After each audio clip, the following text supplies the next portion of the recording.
कर्पूरगौरं करुणावतारं संसारसारं भुजगेन्द्रहारं सदा वसन्तं हृदयारविन्दे भवं भवानी सहितं नमामि।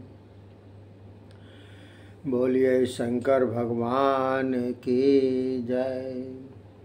बोलिए शिव महापुराण की जय। बोलिए हिंदू सनातन धर्म की जय। देखिए साथियों, यह शिव महापुराण का 8वां अध्याय चल रहा है, जिसके अंतर्गत व्यासावतार का चरित्र बतलाया गया है। तो श्री कृष्ण जी बोले, हे महर्षि, अब तो आप वेदों का सार रूप ज्ञान, जिसे भक्तों के उद्धार के लिए शिव जी ने वर्णन किया है, वही सुनाइए। वह परम ज्ञान महादेव जी ने किस प्रकार से कहा, जो कि 6 अंगों के साथ वेद, सांख्य आदि शास्त्रों से निकाला है, और पूजन करने में किसका अधिकार हो, इन सभी बातों का विस्तार पूर्वक वर्णन करें। उपमन्यु बोले, हे श्री कृष्ण जी सुनो। जब स्थाणु रूप शिव ने सृष्टि रचना की इच्छा की, उस समय आप स्वयं प्रकट हो गए। फिर देवों के देवता ब्रह्मा जी को पैदा किया। ब्रह्मा जी अपने पिता को देखने की चेष्टा करने लगे। जब रुद्र भगवान की आज्ञा ब्रह्मा जी को सृष्टि रचने के लिए हुई, ब्रह्मा जी ने सृष्टि रचना की। फिर वर्ण आश्रम आदि की व्यवस्था भी कर दी। फिर यज्ञार्थ सोम रचना की। सोम द्वारा स्वर्ग बन गया। फिर पृथ्वी, अनल, सूर्य यज्ञ, विष्णु, इंद्र आदि सभी देवताओं ने उनकी स्तुति की।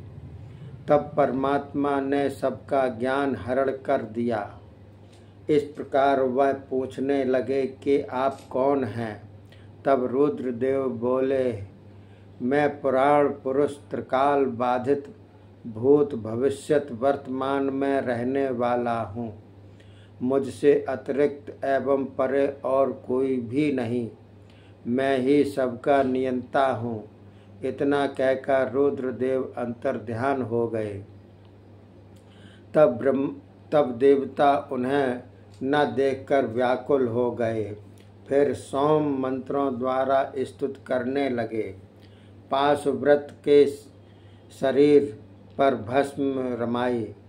तब देवों पर कृपा करने के हेतु पार्वती जी के साथ शंकर जी प्रकट हो गए। दर्शन करके देवताओं ने स्तुतियाँ की। शंकर जी बोले, हे देवताओं, तुम क्या चाहते हो। देवता बोले, हे स्वामिन, आप कृपा करके अपने पूजन का विधान हमें सुनाइए। वह किस प्रकार होता है और उस पूजन में किस किस का अधिकार है। यह सुनकर देवादिदेव शंकर भगवान ने पार्वती जी की ओर देखकर सर्वगुणा संपन्न परम तेजस्वी अष्टभुजाओं वाला अपना चतुर्मुख रूप का दर्शन कराया। उनके तेज से चकित होकर देवताओं ने शंकर जी को सूर्य तथा पार्वती जी को चंद्रमा मान लिया। फिर उन्हें अर्घ्य प्रदान करके प्रणाम करने लगे और बोले, हे सिंदूर की तरह आभा वाले, सुंदर मंडल वाले, सुवर्ण भूषणा भूषित कमल सम तेजस्वी देव, आप हमारा अर्घ्य स्वीकार करें। उस समय भगवान शंकर सूर्य मंडल में विराजमान थे। तब देवताओं को शास्त्रों का उत्तम ज्ञान देकर अंतर्ध्यान हो गए। उसके बाद देवताओं को ज्ञान हुआ कि शिव पूजन में तीनों वर्णों को अधिकार है। ऐसा जानकर स्वर्ग में चले गए। इसके बाद वे शास्त्र तिरोहित हो गए। कुछ समय हो जाने पर श्री पार्वती जी ने शंकर जी से फिर पूछा। तब शंकर जी ने अपने दोनों हाथ उठाकर लोक में शास्त्र प्रकट कर दिए।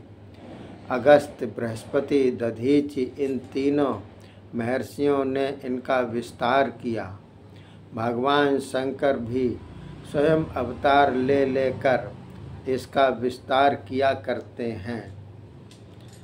अब शिव के शिष्य प्रशिष्यों का वर्णन इसमें किया गया है।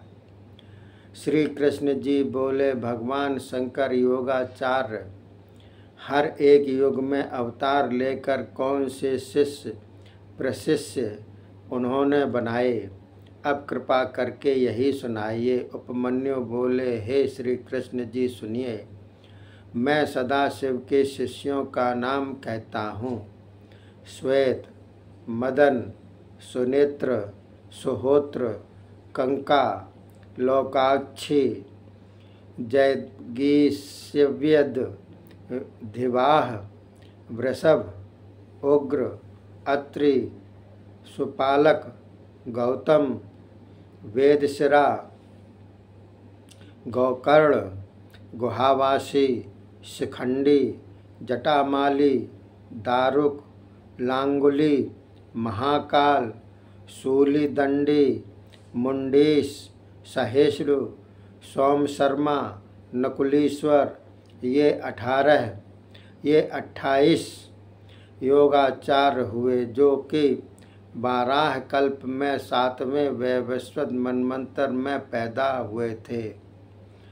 इन सबके 4 शिष्य हुए। उनके नाम श्वेत, श्वेतकेतु, श्वेत शिक्षा, श्वेताश्व, श्वेत, लोहित, दुंदुभि, शतरूप, ऋषिक, केतुमान, विकोश, विकेश, व्यास, पापनाशन, सुमुख, दुर्मुख, दुर्गम, दुर्तिक्रम, सनत कुमार, सनक, सनंदन, सनातन, सधामा आदि आदि। ये संख्या में 112 होते हैं। सभी शिव भक्त, भस्मधारी, वेद शास्त्र ज्ञाता, जितेंद्रिय, शिव ध्यान करता हुए हैं। इन्हें अपना आचार्य समझकर शिव पूजन करने वाले पुरुष को निश्चय शिव सायुज्य प्राप्त होता है। श्री कृष्ण जी बोले, हे महर्षि, भगवान शंकर जी से अर्धांगिनी श्री पार्वती जी ने कौन सा प्रश्न किया? यह सुनकर उपमन्यु बोले, हे श्री कृष्ण जी, एक समय की बात है। भगवान शंकर जी श्री पार्वती जी के साथ मंदराचल पर्वत की गुफा में ध्यान मग्न बैठे थे। तब उस समय श्री पार्वती जी की सखी सुभावती सुंदर सुंदर फूल चुनकर ले आई। श्री महादेव जी ने अपने हाथों से उन फूलों के द्वारा श्री पार्वती जी का श्रृंगार किया। तब अंतःपुर की देवियां तथा अनुचर लोग हाथों में चमर लेकर सेवा में उपस्थित हुए। इस प्रकार की छटा में प्रसन्न होकर उचित समय जान श्री पार्वती जी ने पूछा, हे नाथ, आप अब कृपा करके यह कहें कि आप थोड़ी भक्ति शक्ति एवं थोड़े बल वालों पर प्रसन्न कैसे हो जाते हैं? वे लोग होते तो मंद बुद्धि हैं, उनकी अधीनता आप कैसे मान लेते हैं? शंकर जी बोले, हे देवी जी, मैं कर्म, जप, यज्ञ, समाधि आदि से इतना प्रसन्न नहीं होता जितना कि श्रद्धा भक्ति से प्रसन्न हो जाता हूँ। अतएव मुझे वश करने का उपाय ही यही है कि मेरी भक्ति एवं श्रद्धा हो। जो भी अपने आश्रम के अनुकूल आचरण करने वाला होता है वह मुझ में श्रद्धा रखता है। ब्रह्मा जी ने मेरी ही आज्ञा द्वारा वर्ण आश्रमों के धर्म वर्णन किए हैं, किंतु वे धर्म तो बहुत से धन तथा परिश्रम से सिद्ध हो सकते हैं। उसी धर्म से ज्ञानी पुरुष दुर्लभ श्रद्धा पाता है, फिर एकाग्र चित्त से मेरे पूजन भक्ति द्वारा मुझे प्राप्त हो जाता है।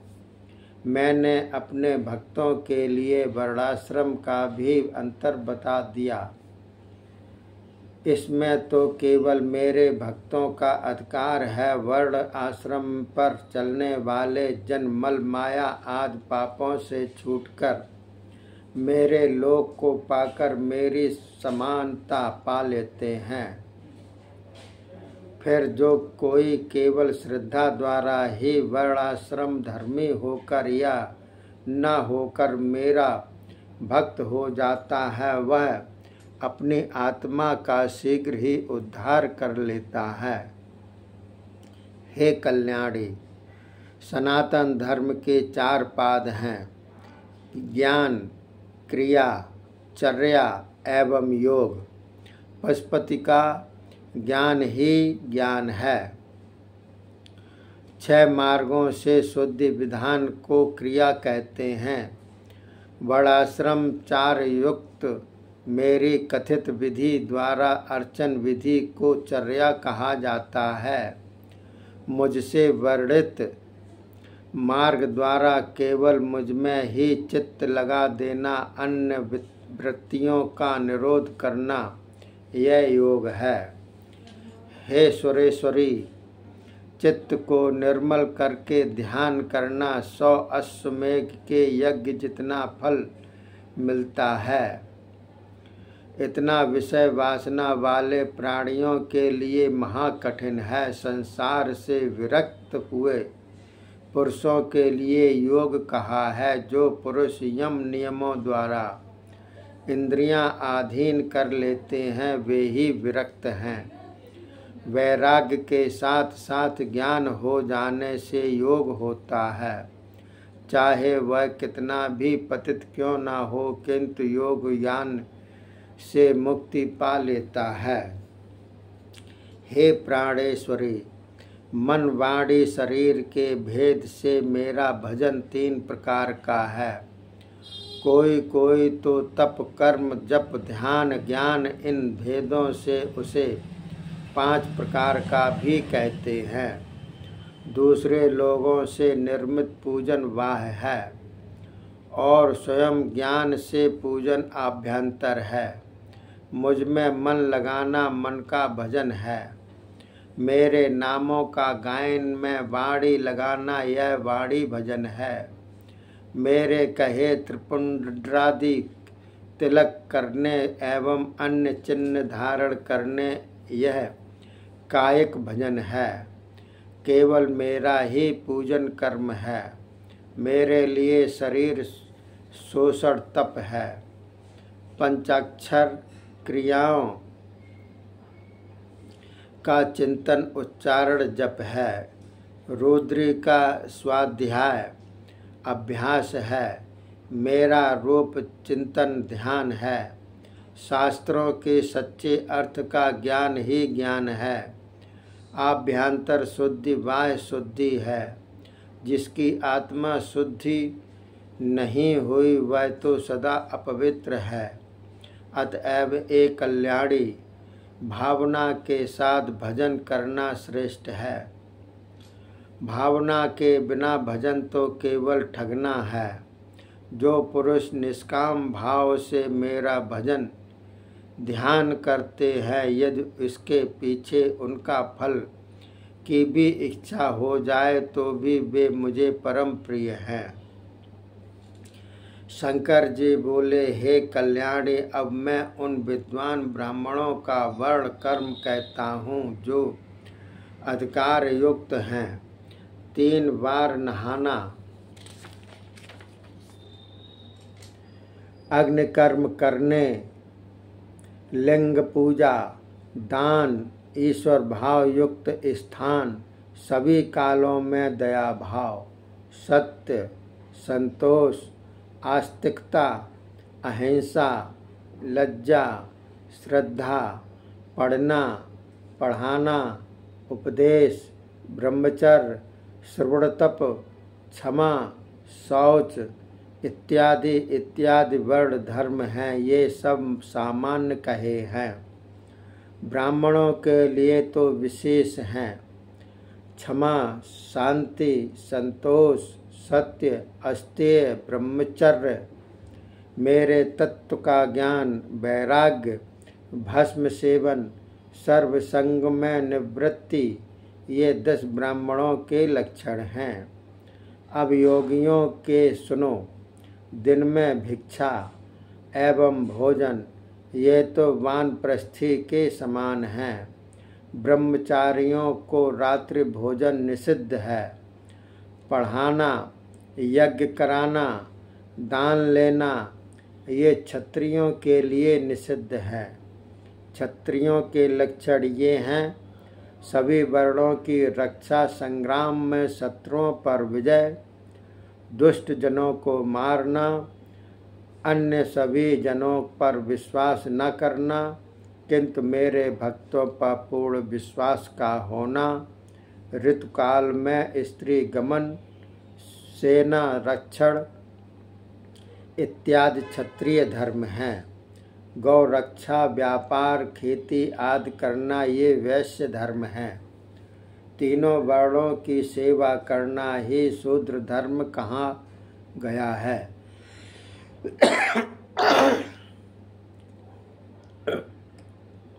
गृहस्थियों का धर्म तो अपनी धर्म पत्नी का सेवन मुख्य है।